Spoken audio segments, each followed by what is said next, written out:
तो friends, signing star academy में आपका फिर से एक बार स्वागत है। मैं करण आपका स्वागत करता हूं और हम पढ़ रहे हैं सीएनटी एक्ट।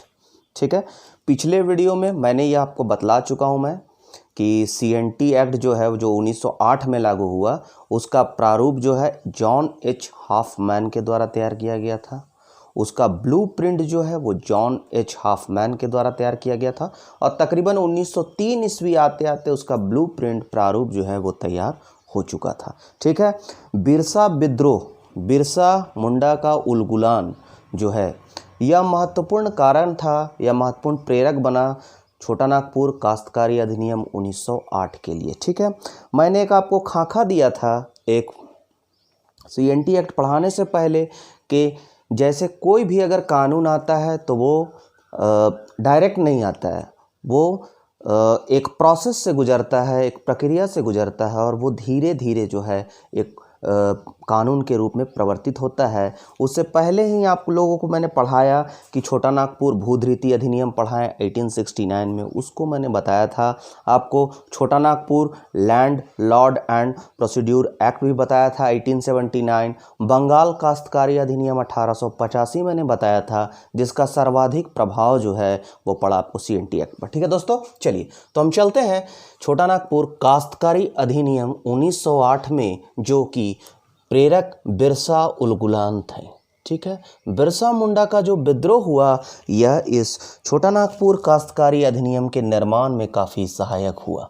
ठीक है, पहला पॉइंट। दूसरा पॉइंट, यह जो है छोटा नागपुर काश्तकारी अधिनियम, यह सर्वाधिक जो है वो प्रभावित है बंगाल काश्तकारी अधिनियम के द्वारा। ठीक, जिस प्रकार मैंने आपको बताया था कि भारत का संविधान सर्वाधिक प्रभावित है 1935 के अधिनियम के 1935 के अधिनियम से यह ज़्यादा प्रभावित है, उसी तरह बंगाल काश्तकारी अधिनियम 1885 जो है वो सर्वाधिक प्रभावित करता है सीएनटी एक्ट को। ठीक है, पहले आप ऐसा कीजिए, एक स्क्रीनशॉट ले लीजिए, फिर मैं आपको आगे क्या बतलाना वो बतलाऊंगा। ठीक है,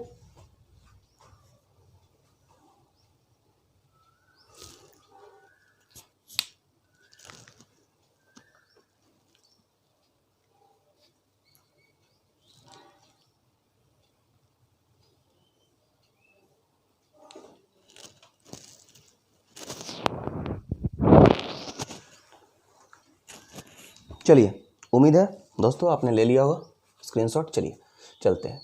तो ये जो वीडियो है पहले मैं आपको बता देता हूँ, सीएनटी एक्ट में डायरेक्ट घुसने से पहले एक सीएनटी एक्ट के बारे में जो मोटी जो आपको एक खाका है वो देने का मैंने प्रयास किया है। अभी मैं धारा नहीं चला हूँ, ठीक है, अभी मैंने धारा स्टार्ट नहीं किया है, लेकिन इस वीडियो, अगर ये वीडियो आप बढ़िया से देख लेते हैं और इसके पिछले वाले वीडियो को आप बढ़िया से देखते हैं, दो वीडियो को, तो इतना ज़रूर है कि आप जेपीएससी पीटी की परीक्षा अगर दे रहे हैं तो इस दोनों वीडियो से ही 2 क्वेश्चन आ जाने चाहिए श्योर। या कोई और भी एग्ज़ाम दे रहे हैं आप तो एकदम दोनों वीडियो से श्योर, अगर सीएनटी से सवाल पूछे जाएंगे तो इन दोनों वीडियो से श्योर कोई ना कोई 2 क्वेश्चन तो आने ही आने हैं। ठीक है, तो ये 2 वीडियो बहुत महत्वपूर्ण है। उसके बाद मैं डायरेक्ट फिर हम बात करेंगे, जो अगला हमारा वीडियो आएगा फिर हम उसमें सीएनटी एक्ट में जो है सेक्शन वाइज, धारा वाइज हम बात करेंगे। लेकिन इस वीडियो को आप बढ़िया से देखने के बाद आप समझ जाइएगा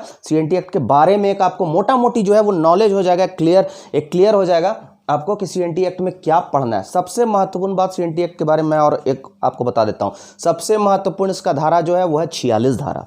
ठीक है, मैं आपको बतला दूंगा कि आपको कौन सा धारा पढ़ना है और कौन सा धारा नहीं पढ़ना है। ठीक है, 271 इसमें धाराएं हैं, तो मोटा मोटी आपको 70 धाराओं के बारे में जानना है कि 70 धारा में क्या दिया हुआ है।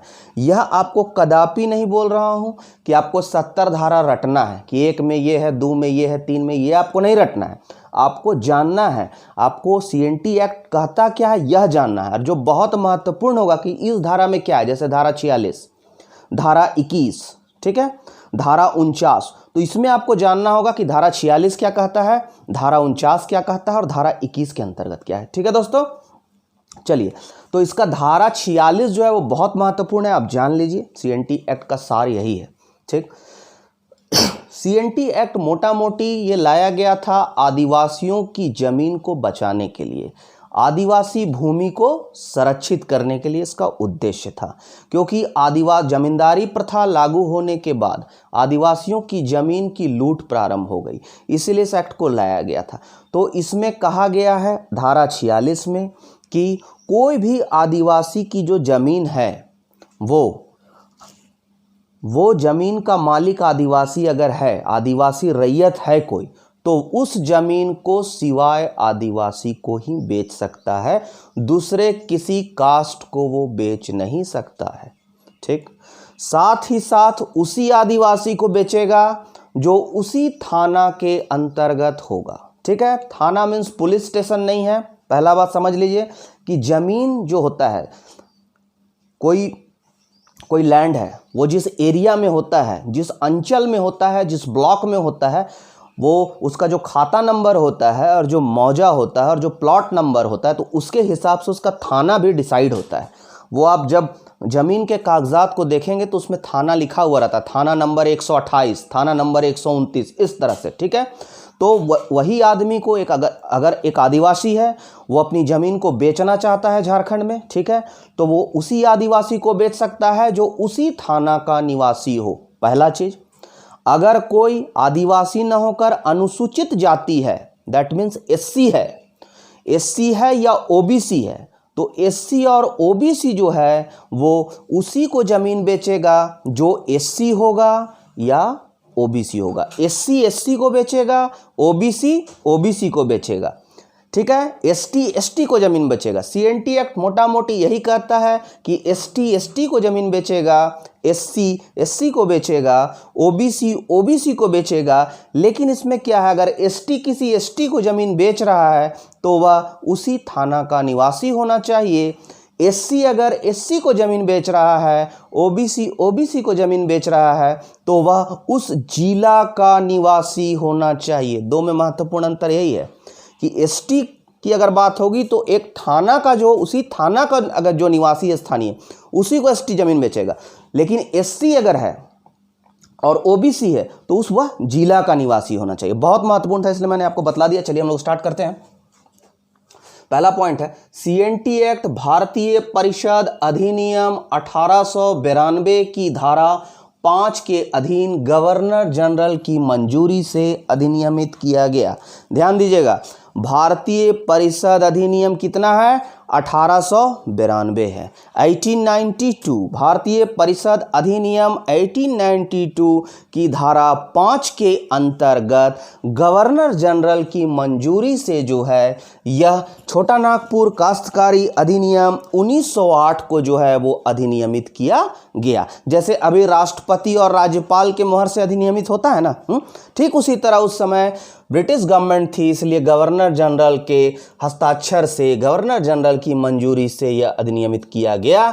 और यह जो था वो भारतीय परिषद अधिनियम 1892 की धारा क्या थी, 5 थी। हो गया कंप्लीट, कहीं कोई दिक्कत नहीं।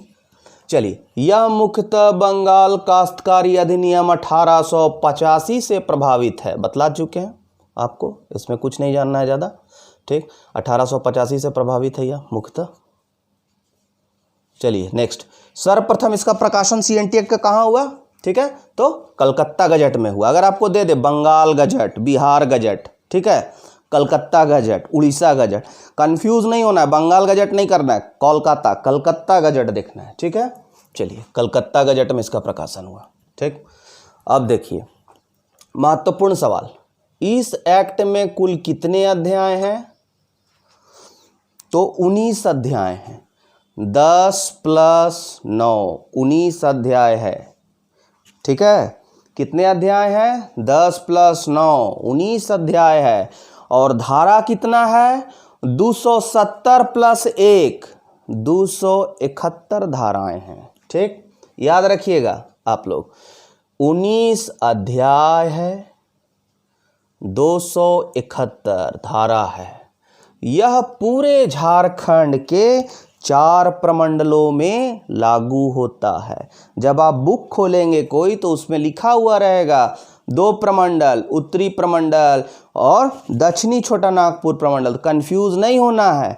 जब यह एक्ट का निर्माण हुआ था, जब यह एक्ट बना था तो उस समय पलामू प्रमंडल नहीं थे, उस समय कोल्हान प्रमंडल नहीं था, इसीलिए ऐसा कहा गया। ठीक है, तो आप अभी चूंकि चारों प्रमंडल बन चुके हैं, 5 प्रमंडल, तो 5 में से चारों प्रमंडल में लागू है। उत्तरी छोटा नागपुर प्रमंडल, दक्षिणी छोटा नागपुर प्रमंडल, ठीक है, आपको पलामू प्रमंडल, आपको कोल्हान प्रमंडल में लागू है।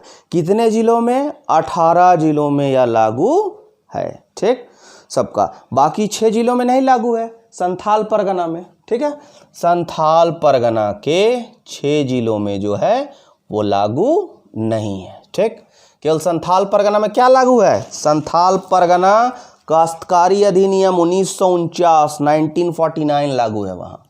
चलिए, अब तक इसमें कुल 26 संशोधन हो चुके हैं। मैंने वीडियो में आपको आगे और पीछे की बातों को बताने का इसलिए प्रयास किया है ताकि आप जब डायरेक्ट जो है एक्ट के अंदर घुसिएगा तो आपको कुछ अनभिज्ञ ज़्यादा नहीं लगे, इसीलिए। ठीक है, अब तक कुल इसमें 26 संशोधन हो चुके हैं। पहला संशोधन कब हुआ? 12 साल के बाद, 1920 में। अंतिम संशोधन कब हुआ?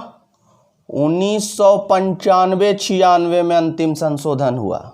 ठीक है, 2016 में जब एनडीए की सरकार थी झारखंड में, बीजेपी की गवर्नमेंट थी, 2016 में इसमें संशोधन लाया गया था, किंतु कई राजनीतिक दलों के विरोध के कारण, कई संगठनों के विरोध के कारण यह संशोधन जो है उसे वापस ले लिया गया। यह संशोधन, इस संशोधन को वापस ले लिया गया 2017 में। हम लोग उस पर भी चर्चा करेंगे। पहले हम लोग पहला संशोधन 1920, अंतिम संशोधन 95-96, कुल 271 धाराएं और अध्याय 19। ठीक है, उद्देश्य क्या है बता चुके हैं आपको। भूमि संबंधी विवादों को समाप्त करना, ठीक, आदिवासियों की भूमि की रक्षा करना, उनको भूमि का मालिकाना हक दिलाना। ठीक है, और इस एक्ट के कारण क्या हुआ? आदिवासी विद्रोह पर नियंत्रण हुआ। देखिएगा आप, सीएनटी एक्ट लागू होने के बाद आदिवासी विद्रोह जो है वो झारखंड में काफ़ी कम हो गए। 1-2 को छोड़कर ताना भगत आंदोलन वगैरह को अगर आप छोड़ दीजिए, वो आंदोलन चूंकि जमीन वापसी संबंधित नहीं था, सामाजिक सांस्कृतिक आंदोलन के रूप में वो जो है उसकी नींव पड़ी थी। खैर, उस पर चर्चा करेंगे। तो इसके बाद क्या हुआ ना कि विद्रोह पर नियंत्रण हो गया।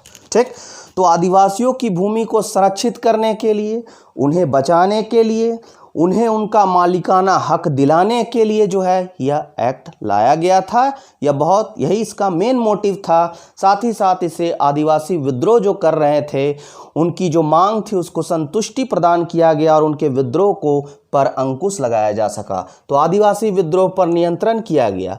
इस सीएनटी एक्ट के द्वारा लगान की दरें भी कम की गई। ठीक है, जो बहुत ज़्यादा लगान का दर जो है वो स्थायी बंदोबस्ती लागू होने के बाद जो बढ़ा दिया गया था उसको भी क्या किया गया?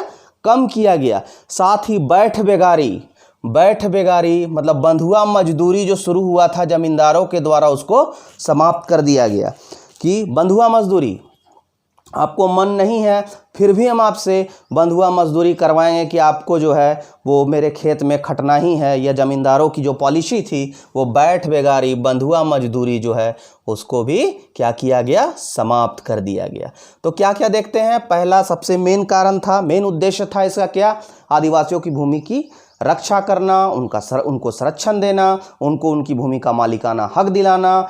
जो बैठ बेगारी व्यवस्था थी उसको, बैठ बेगारी जो थी बंधुआ मजदूरी को, उसको समाप्त किया गया। लगान की दर को भी कम की गई। और इससे पूर्व मैं आपको बता चुका हूं कि जो खुटकट्टी व्यवस्था है, मुंडारी खुटकट्टी व्यवस्था, जमीन पर सामूहिक हक जो रखते थे, जो एक खूंट एक परिवार समुदाय के द्वारा जमीन पर खेती की जाती थी और जो अनाज उपजता था उसको सबों में समान रूप से बांटा जाता था आवश्यकता के अनुसार। यही खुटकट्टी व्यवस्था को 1903 में ही बहाल कर दिया गया था बिरसा मुंडा विद्रोह के बाद। ठीक है, तो 1903 में ही इसका प्रारूप तैयार हो गया था। 1903 में ही मुंडारी खुटकट्टी व्यवस्था जो थी उसको जो है खुटकट्टी व्यवस्था जो समाप्त कर दिया गया था उसको पुनः बहाल कर दिया गया। और फिर यहाँ पर हम देखते हैं लगान की दर को कम किया गया और बैठ बेगारी जो बंधुआ मजदूरी था उसको जो है उसको समाप्त कर दिया गया। ठीक है, अब इसमें 1920 अभी तक कुल 26 संशोधन हो चुके हैं। पहला संशोधन 1920 में हुआ है, लास्ट संशोधन 95-96 में हुआ है,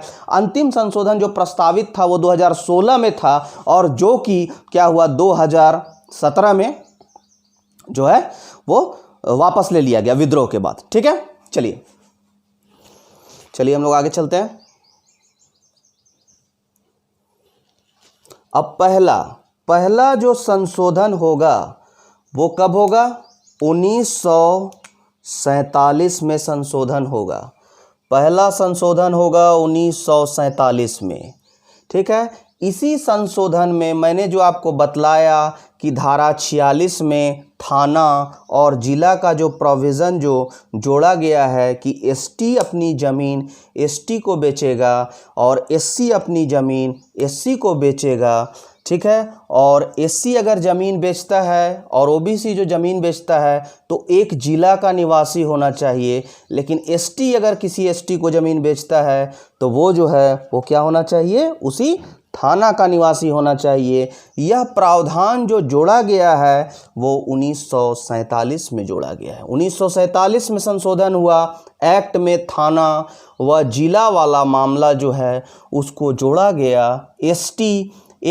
एसटी को बेचेगा, एससी ओबीसी जो है एक जिला का रहने वाला को ही बेचेगा। ठीक है, चलिए अब 1947 के बाद 1969 में संशोधन होता है। उसके बाद एक महत्वपूर्ण संशोधन 1990 को होता है, एक महत्वपूर्ण संशोधन 1996 में होता है, और 2016 में होने वाले संशोधन की भी हम बात कर लेंगे।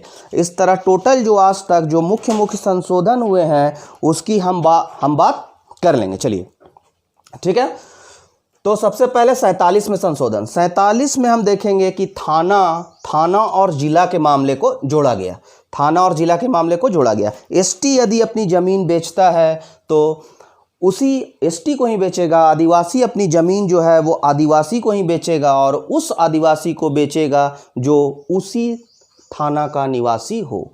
एसटी यदि एससी या ओबीसी ज़मीन बेचता है तो उसको बेचेगा जो कम से कम उस जिला का निवासी हो। चलिए, ये 47 में संशोधन। 69 में संशोधन जो आया उसमें SAR code, schedule area regulation code का प्रावधान किया गया। ठीक है, SAR कोड को जोड़ा गया 1969 में। इसमें धारा 71 में संशोधन हुआ है। क्या बोला गया है कि 1969 में संशोधन हुआ, धारा 71 एक जोड़ा गया, Bihar schedule area regulation. Bihar schedule area regulation के तहत एसटी भूमि की वापसी हेतु SAR कोड का प्रावधान किया गया। ठीक है, इसमें क्या है मोटा मोटी कि कोई अगर आदिवासी की भूमि है और वो आदिवासी की भूमि जो है कोई गैर कानूनी तरीके से CNT एक्ट के प्रावधानों का उल्लंघन करके कोई जनरल व्यक्ति को या जो आदिवासी समुदाय का व्यक्ति नहीं है, जो इस अधिनियम के अंतर्गत एसटी नहीं आता है, उसको अगर अंतरण कर दिया गया है, बेच दिया गया, तो उसकी भूमि वापस कैसे आएगी? वो उसकी भूमि वापस लाने का प्रावधान जो है वो उसके लिए कोर्ट का प्रावधान किया गया। किसी कोर्ट में जो है वो जो वाद है, जो केस है, उसको दायर किया जाएगा। ठीक, तो ये हुआ बिहार शेड्यूल एरिया रेगुलेशन के तहत एसटी भूमि, आदिवासी की भूमि की वापसी हेतु SAR कोड का प्रावधान किया गया। ठीक है, तो दो संशोधन आपने देखा। पहला 47 में थाना और जिला का प्रावधान किया गया है, थाना और जिला के मामले को जोड़ा गया है। जो दूसरा 1969 में जो संशोधन आपका आया वो था, उसमें जो है SAR कोड के प्रावधान को जोड़ा गया है। बस आप शॉर्ट में याद रखिएगा, थाना जिला SAR कोड। ठीक, चलिए चलते हैं 1990 में। ठीक, 1990 में 66वां संशोधन, 1990 में जो हुआ 66वां संशोधन आया है। इसमें क्या किया गया? CNT एक्ट की कुछ धाराओं को, जैसे 46, 47, 48, ठीक है, 49, 71, 71 क, ख, 240, 41, 42, ये सब कुछ कुछ धाराओं को जो है वो 9वीं अनुसूची में डाल दिया गया 90 के संशोधन के तहत। ठीक, 47 में थाना और जिला का मामला, उसके बाद 69 में SAR कोर्ट का मामला, 90 में जो संशोधन हुआ तो उस संशोधन के तहत क्या किया गया, तो उस संशोधन के तहत जो है कुछ को 9वीं अनुसूची में कुछ धाराओं को डाल दिया गया। अब जब कुछ धाराओं को 9वीं अनुसूची में डाल दिया गया तो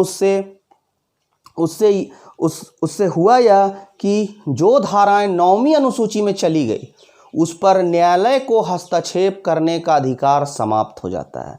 उस पर हस्तक्षेप कौन करेगा, तो उस पर कानून बनाने का अधिकार लेजिस्लेटिव असेंबली संसद को हो जाता है। ठीक है, तो 1990 में संशोधन हुआ इस एक्ट में 66वां संशोधन, धारा 46, धारा 47, 48, 48 क, 49, 71, 71 क, 71 ख, 240, 41, 42। आपको तुरंत याद हो जाएगा, ज़्यादा दिमाग नहीं लगाना है इसमें। ठीक है, 46 से शुरू कीजिए आप।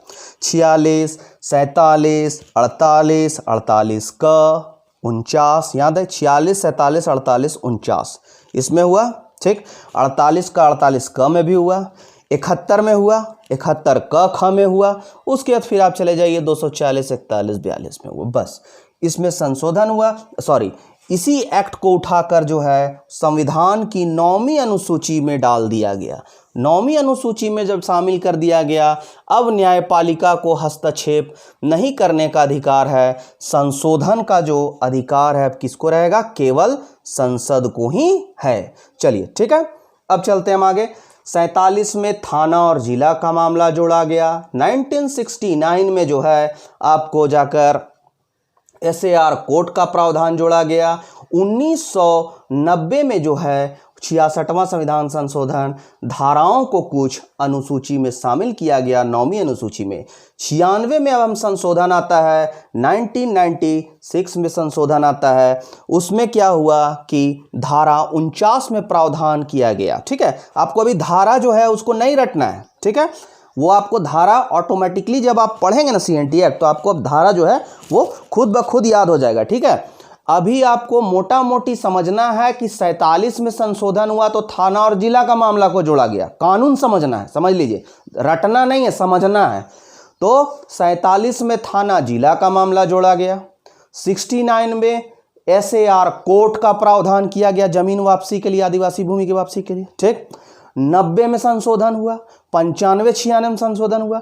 90 में कुछ धाराओं को उठाकर 9वीं अनुसूची में डाल दिया गया। अब न्यायालय इसमें हस्तक्षेप नहीं करेगा, कानून बनाएगा संसद। ठीक, अब फिर अगला क्या है भाई, 95, 96 में संशोधन हुआ।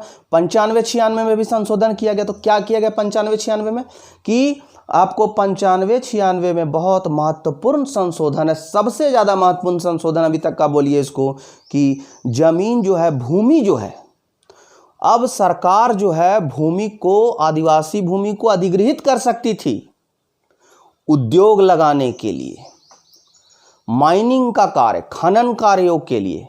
पहले क्या था कि अधिग्रहित नहीं कर सकती थी, वो लीज पर ले सकती थी कुछ सालों के लिए।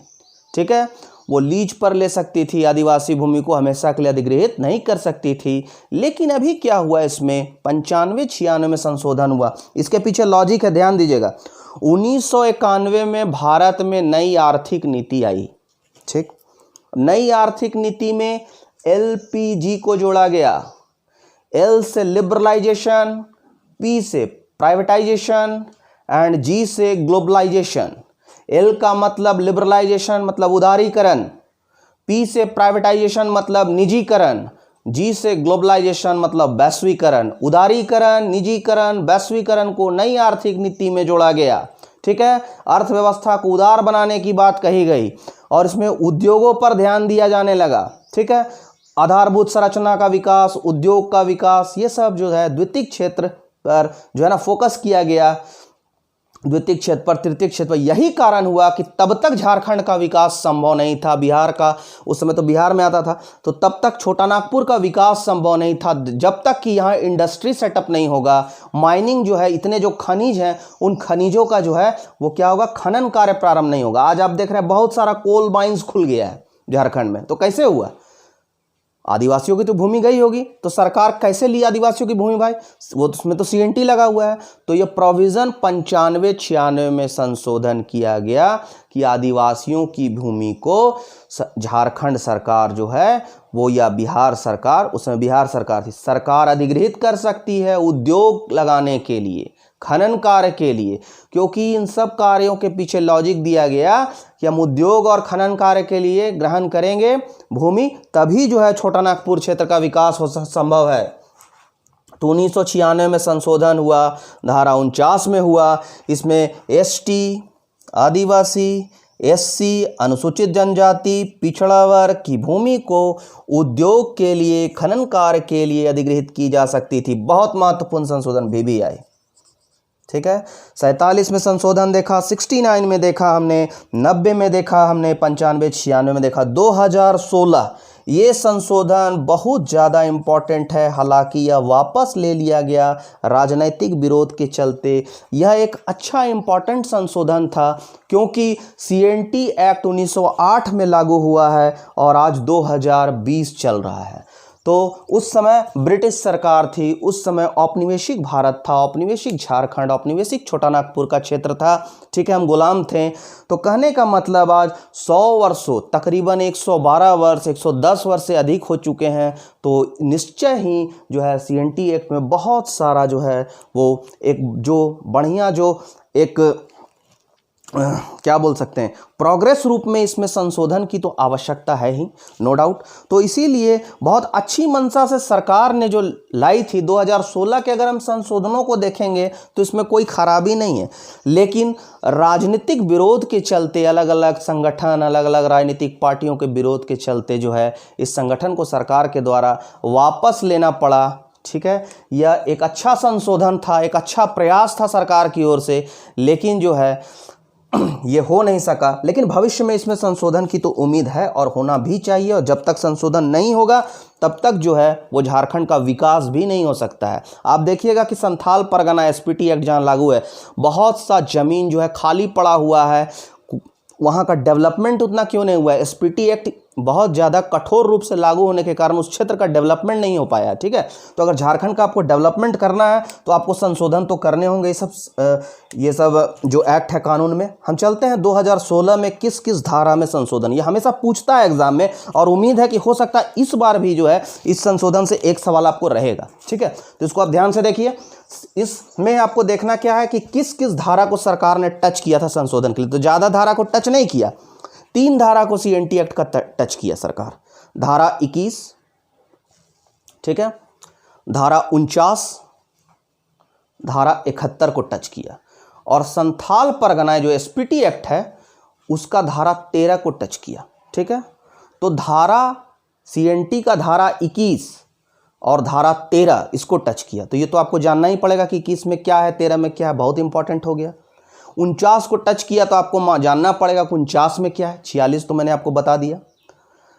अब जैसे 71 को टच किया तो 71 में क्या है, तो 71 एसएआर कोड है, ये भी आपको बता चुका हूँ, ठीक है, आपको याद हो जाएगा, ठीक। चलिए, तो सीएनटी एक्ट में धारा 21 को गवर्नमेंट टच करती है। इसमें प्रावधान क्या है?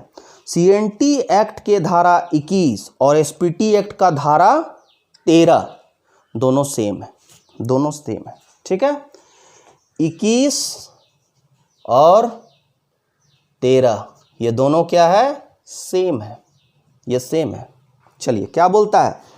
सीएनटी एक्ट का धारा 21 और एसपीटी एक्ट का धारा 13 कहता है कि जो ज़मीन का जो मालिक है, जो ज़मीन को धारण किए हुए जो ज़मीन का रैयत है, मालिक है, वो ज़मीन का जो मालिक है वो ज़मीन का प्रयोग कृषि कार्यों के लिए ही कर सकता है।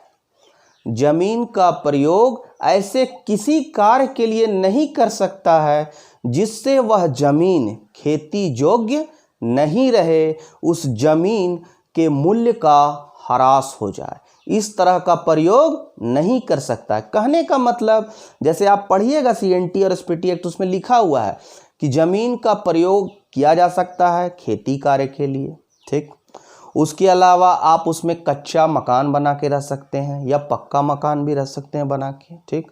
उसमें तालाब खोद सकते हैं, सिंचाई का सुविधा जिससे होगा वो कर सकते हैं, ठीक है। जल स्रोत मतलब तालाब खोदने के बाद उससे सिंचाई की सुविधा, जैसे फसलों को कैसे सिंचाई की व्यवस्था की जाएगी खेती कार्यों के लिए, इसको कर सकते हैं।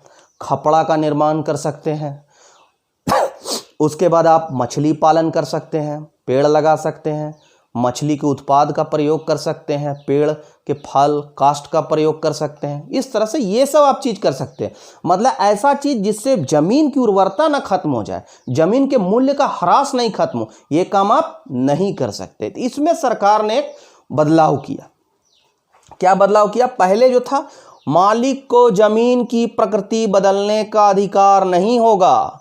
जमीन का प्रयोग ऐसे कार्यों के लिए नहीं किया जा सकता है जिससे जमीन के मूल्य का ह्रास हो जाए, जमीन अनुर्वक हो जाए, बंजर हो जाए, ऐसा नहीं कर सकते। लेकिन अब इसमें थोड़ा सा सरकार जो है प्रोग्रेसिव वे में प्रस्ताव में संशोधन किया था कि नहीं, जमीन अगर है जिसका, तो वो उसका प्रयोग जो है वो व्यावसायिक प्रयोग भी कर सकता है। जैसे अगर मेरी ज़मीन है, खेती कार्य करने में हम अक्षम है, हमारा परिवार अक्षम है, परिवार में उतना मेंबर नहीं है, ठीक है, तो हम क्या करेंगे, उस ज़मीन में कोई छोटा उद्योग लगा सकते हैं, कोई प्रिंटिंग प्रेस लगा सकते हैं, ठीक है, कोई भी छोटा हम उद्योग लगा सकते हैं। तो वो आप कोई दुकान खोल सकते हैं, कोई व्यावसायिक उपयोग कर सकते हैं, कॉलेज खोल सकते हैं, इस तरह का काम कर सकते हैं, ठीक है। कोई उस तरह का भवन निर्माण कर सकते हैं, जैसे लॉज का निर्माण कर सकते हैं, ठीक। इस तरह कोई व्यावसायिक उपयोग आप भूमि का कर सकते हैं। सरकार इस पर, तो कहाँ गलत तो मुझे नहीं लग रहा है, ठीक है। तो इस तरह का सरकार बोला कि जमीन मालिक अब कृषि योग्य जमीन का व्यावसायिक उपयोग कर सकेगा। वो दुकान, मकान आदि का निर्माण, जो मकान पहले भी था लेकिन आवासीय रहने के लिए, अब व्यावसायिक उपयोग कर सकेगा, दुकान बना सकेगा, मकान बना सकेगा, कोई उद्योग स्थापित कर सकता है छोटा मोटा उस ज़मीन में, ठीक है, ये आप कर सकते हैं। ये था, पहले था 21-13 में ज़मीन की प्रकृति को आप चेंज नहीं कर सकते हैं, कृषि कार्य कीजिएगा ज़मीन में, ऐसा कुछ कार्य नहीं कर सकते जिससे ज़मीन के मूल्य का ह्रास हो जाए। अब बोला कि आप उसमें ज़मीन को व्यावसायिक उपयोग कर सकते हैं, ठीक है। यही था संशोधन 21 और 13। और उसके बाद हाँ, फिर चलते हैं हम धारा 49 में। अब धारा 49 क्या बोलता है संशोधन? तो धारा 49 में पहले प्रावधान था, जैसा कि 95-96 मैंने आपको बताया कि सरकार उद्योग और खनन कार्य के लिए ज़मीन ले सकती है। अब इसमें सरकार ने और भी कुछ जोड़ दिया। सरकार उद्योग और खनन कार्य के अलावा ज़मीन को जो है वो आधारभूत संरचना के विकास के लिए, जैसे रोड, रेल लाइन बनाना है, रोड बनाना है, नहर बनाना है, ठीक है, तो आधारभूत संरचना के विकास के लिए, ठीक है, इंफ्रास्ट्रक्चर के विकास के लिए भी ले सकती है, रेल परियोजना के लिए ले सकती है, कोई कॉलेज बनाने के लिए ज़मीन ले सकती है, ट्रांसमिशन लाइन के लिए ज़मीन ले सकती है। ये सब भी को जोड़ दिया गया, जिसका पुरजोर विरोध होने लगा, ठीक।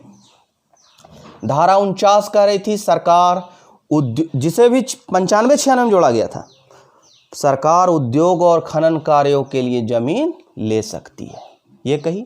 अब बोला गया, अब सरकार उद्योग व खनन कार्यों के अलावा रेल परियोजना, ट्रांसमिशन लाइन, कॉलेज, आधारभूत संरचना, इंफ्रास्ट्रक्चर डेवलपमेंट के लिए भी ज़मीन ले सकेगी। यही था, ठीक। तो हमने 21-13 देखा, ज़मीन की प्रकृति को नहीं बदल सकते हैं। 49 देखा कि आप उद्योग खनन के अलावा भी ज़मीन को आधारभूत संरचना के विकास के लिए, कॉलेज के लिए और भी रेल परियोजना के लिए ले सकते हैं, ठीक। अब एक 71-1 में किया गया, 71-1 जोड़ा गया। इसमें क्या था? पहले क्या था कि SAR कोड का प्रावधान किया गया था 1969 में, ठीक। तो अगर कोई ज़मीन, आदिवासी की ज़मीन, गैर आदिवासी को CNT एक्ट के प्रावधानों का उल्लंघन कर बेच दी गई हो, ट्रांसफ़र कर दी गई हो, ठीक है, तो वो जो है डीसी जो उपायुक्त हैं वो उस ज़मीन के बदले में क्या हो रहा था कि ज़मीन की क्षतिपूर्ति जिस आदिवासी की, मान लीजिए कि आदिवासी का कोई प्लॉट है कहीं पर, ठीक है, एक जगह उसका प्लॉट है, वो प्लॉट जो है वो सीएनटी प्रावधानों का उल्लंघन करके गैर आदिवासी को ट्रांसफ़र कर दिया गया है। तो जो बाद में आदिवासी, जिस आदिवासी की ज़मीन हस्तांतरित हुई है वह आदिवासी या उसका कोई वंशज एसएआर कोर्ट में या डीसी के पास आवेदन देता है, ठीक है, कि वो ज़मीन जो है वो हमारा है, वो सीएनटी एक्ट के प्रावधानों का उल्लंघन कर गैर आदिवासी को ट्रांसफ़र हो गया है, किसी जनरल को या एससी को या ओबीसी को ट्रांसफ़र हो गया, उस ज़मीन पर हमको उस ज़मीन को वापस चाहिए, वापस दिलवाइए। तो मान लीजिए जब डीसी जाता है, वो जब इंस्पेक्शन करवाते हैं वहाँ पर, तो देखते हैं कि उसमें भवन का निर्माण हो गया है या वह ज़मीन नहीं देना चाह रहा है, या ज़मीन का उसने एक मोटी रकम दे के ज़मीन को खरीदी है। तो जांच पड़ताल करने के बाद यह प्रावधान था कि जिस आदिवासी ज़मीन का हस्तांतरण हुआ है उसको एक क्षतिपूर्ति दिला दिया जाए, एक कंपनसेशन की राशि दिला दिया जाए, ठीक है, या फिर वह ज़मीन जिस प्रकृति का है उसी के ज़मीन और जितना हेक्टेयर या जितना एकड़ है उतना ही ज़मीन उस आदिवासी को दूसरी जगह दिला दिया जाए, यह एक कंपनसेशन हुआ, ठीक है, क्षतिपूर्ति पूरा करके जो है उसका ज़मीन, जो आदिवासियों की ज़मीन जो गैर आदिवासी को ट्रांसफ़र किया गया है उसको वैधानिक कर दिया जाता था। तो इसमें जो है सरकार जो है इस पर अंकुश लगाने के लिए जो है एक अच्छा था संशोधन, कि मतलब कि सीएनटी एक्ट को और भी मजबूत इस संशोधन के द्वारा किए जाने का प्रयास किया गया मेरे विचार से, ठीक है। आप देखिए एसएआर कोर्ट से पहले क्या होता था कि क्षतिपूर्ति कंपनसेशन दिला दिया जाता था, और कंपनसेशन के सहारे आदिवासी की जमीन गैर आदिवासी को हस्तांतरित की जा सकती थी। कंपनसेशन के सहारे जो है गैर आदिवासी को अगर ट्रांसफर हुआ जमीन तो वैधानिक हो गया वो, ठीक। अब क्या किया गया, सरकार इस पर रोक लगा दी कि अगर आदिवासी की जमीन गैर आदिवासी को ट्रांसफर हुआ है तो आपको वो जमीन जो है वापस दिलाना ही होगा। इसके लिए कंपनसेशन का प्रावधान को खत्म कर दिया गया इस संशोधन के तहत, और बोला गया कि जमीन वापसी का जो मामला होगा वो डायरेक्ट एसएआर कोर्ट में ही दाखिल होगा, उसका केस वाद, ठीक है। तो यही हमारा 3 संशोधन 2016 में प्रस्तावित किया गया था, जो 2017 में वापस ले लिया गया विरोध के चलते। धारा 21 सीएनटी का धारा 21 और 13 में संशोधन था। जमीन की प्रकृति को आप नहीं बदल सकते हैं।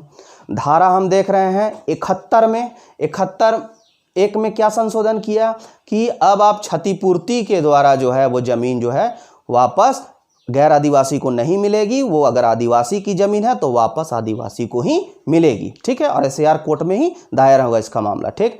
49 में एक किया गया संशोधन कि अब उद्योग और खनन कार्यों के अलावा रेल परियोजना, आधारभूत संरचना के विकास के लिए भी, कॉलेज निर्माण के लिए भी, ट्रांसमिशन लाइन वगैरह के लिए भी जमीन सरकार ले सकती है। यही संशोधन था, हालांकि पारित नहीं हुआ, फाइनल नहीं हुआ। चलिए संशोधन हमने एक रूप से देख लिया, पूरा संशोधन 47, 1969, 90, 96 और 2016। अब आपको संशोधन कहीं नहीं देखना है, जितना भी 26 संशोधन है वो उसमें मेन संशोधन यही है, ठीक।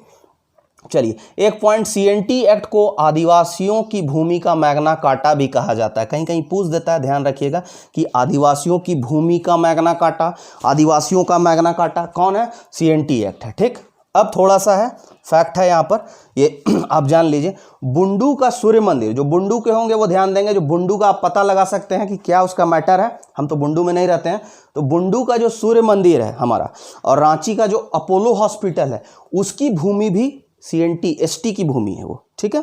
तो एसटी भूमि के तहत उसको भी वापस जो है 71(1) के प्रावधानों के अंतर्गत वापस किया जा चुका है। लेकिन कुछ होगा, जैसे सूर्य मंदिर बन गया है तो कुछ उसका प्रावधान होगा, कुछ आदेश में लिखा गया होगा में भी, ठीक है। लेकिन मालिकाना हक जो है वो एसटी की भूमि एसटी को ही दे दिया गया। कौन सा, आपको अगर पूछा जाएगा हाल फिलहाल में धारा 71(1) के तहत जो है वो भूमि को वापस किया गया है आदिवासी की भूमि को, कौन सा, बुंडू का सूर्य मंदिर और अपोलो हॉस्पिटल, ठीक है। अब भूमि वापसी, अर्जुन मुंडा की सरकार बनी थी, तो 2010 में एक नोटिफिकेशन निकाला अपने विभागीय नोटिफिकेशन से, ठीक है। बोला गया कि जो धारा 46 है, धारा 46 मैंने आपको बताया है कि जो एसटी है वो एसटी को ज़मीन बेचेगा, एक ही थाना का होना चाहिए। एससी जो है वो ओबीसी को बेचेगा, एससी एससी को बेचेगा, ओबीसी ओबीसी को बेचेगा, एक ही जिले का निवासी होना चाहिए। तो इसका उल्लंघन हो रहा था, तो इसी उल्लंघन को रोकने के लिए बोला, एक विभागीय चिट्ठी आई कि धारा 46 को सख्ती से लागू करने का आदेश दिया 2010 में फिर से सरकार द्वारा, ठीक है। तो आप जाइएगा तो कुछ देखिएगा कि कोई अगर मान लीजिए अभी देखिएगा कि कोई ज़मीन जो है खतियानी सीएनटी का है, खतियानी वो किसी एसटी या एससी का ज़मीन है, उसको जनरल रजिस्ट्री करवा चुका है। तो जो अगर जनरल रजिस्ट्री करवा चुका है तो आप देखिएगा बहुत सा अंचल कार्यालय में कि 2010 के पहले अगर कोई जनरल उसको खरीदा है तो उसका दाखिल खारिज मोटेशन हो जाता है, ठीक है। कुछ अंचल कार्यालय में नहीं होता है, कुछ में हो जाता है, लेकिन 2010 के बाद अगर कोई खरीदा है उस तरह का ज़मीन को रजिस्ट्री करवाया है, खतियानी ज़मीन सीएनटी है और उसको जो है आम जनरल व्यक्ति अगर करवा लिया है तो उसका मोटेशन दाखिल खारिज नहीं होगा, यानी उस ज़मीन पर मालिकाना हक रजिस्ट्री कराने के बावजूद भी आपका नहीं होगा, ठीक है। क्योंकि दाखिल खारिज यानी कि दाखिल खारिज जिसको बोलते हैं मोटेशन आम भाषा में, तो बिना मोटेशन के ज़मीन पर मालिकाना हक आपका नहीं हो सकता, आप उसके रैयत नहीं हो सकते हैं, ठीक है। तो एक ऑर्डर आया 2010 में सरकार का, ठीक। चलिए ये आपको पूछेगा नहीं, जस्ट हम बता दे रहे हैं, ठीक। अब देखिए, माननीय झारखंड उच्च न्यायालय के द्वारा 25 जनवरी 2010 के बाद 2012 में एक आदेश आया जिसमें बोला गया कि एससी और ओबीसी का देखा गया जो जमीन बिक रहा है झारखंड में, एससी भी सीएनटी में है, ओबीसी भी है और एसटी भी है। तो एसटी की ज़मीन बेचने से पहले तो डीसी की अनुमति ली जा रही है, लेकिन एससी और ओबीसी की ज़मीन बेचने से पहले धड़ल्ले से बिना डीसी की अनुमति के रजिस्ट्री और मोटेशन हो रहा है। तो वही माननीय झारखंड उच्च न्यायालय का ऑर्डर आया 25 जनवरी 2012 में, एक आदेश आया कि धारा 46 के अंतर्गत जो एससी और ओबीसी के जो ज़मीन अंतरण के मामले हैं वो डीसी के पूर्वानुमति को उसमें आवश्यक बना दिया गया। डीसी का अनुमति होना ही चाहिए बेचने से पहले, ठीक है। जिसके कारण थोड़ा सा जो रियल एस्टेट का जो व्यवसाय है, ठीक है, हमारे प्रदेश में जो चल रहा था उसको थोड़ा सा हानि हुआ, थोड़ा प्रतिकूल प्रभाव पड़ा, थोड़ा धक्का लगा। मैंने आज आपको बतला दिया है पूरा इस वीडियो में जितना भी सीएनटी एक्ट में संशोधन हुआ महत्वपूर्ण बतला दिया है। सीएनटी एक्ट के बहुत सारे महत्वपूर्ण धारा को भी मैंने बतला दिया। धारा 21, एसपीटी का धारा 13, फिर 46, फिर 49, फिर 71 मैंने आपको बतला दिया। संशोधन 47, 69, 90, 95, 96 बतला दिया, ठीक है। इसका जो 1800 भारतीय परिषद अधिनियम 1892 की धारा 5 के अधीन गवर्नर जनरल की मंजूरी से इसको अधिनियमित किया गया। काफ़ी इंपॉर्टेंट है, महत्वपूर्ण बातों को मैंने बतला दिया है। अगले वीडियो में हम डायरेक्ट सीएनटी एक्ट के धारा और अध्याय और धारा को देखेंगे। 1900 अध्याय स्टार्ट किया जाएगा, एक एक अध्याय को देखते चलेंगे हम लोग, धारा, ये अध्याय और धारा, ठीक है। उसको हम लोग पहले एक टेबल के हिसाब से देख लेंगे कि सीएनटी में कितने अध्याय हैं और कौन सा अध्याय में कौन सा धारा है, ठीक है दोस्तों। चलिए उम्मीद करते हैं आज का वीडियो पसंद हुआ होगा। अगर पसंद हो तो ज़्यादा से ज़्यादा इसको शेयर कीजिए, लाइक कीजिए, सब्सक्राइब कीजिए। जय हिंद, जय भारत।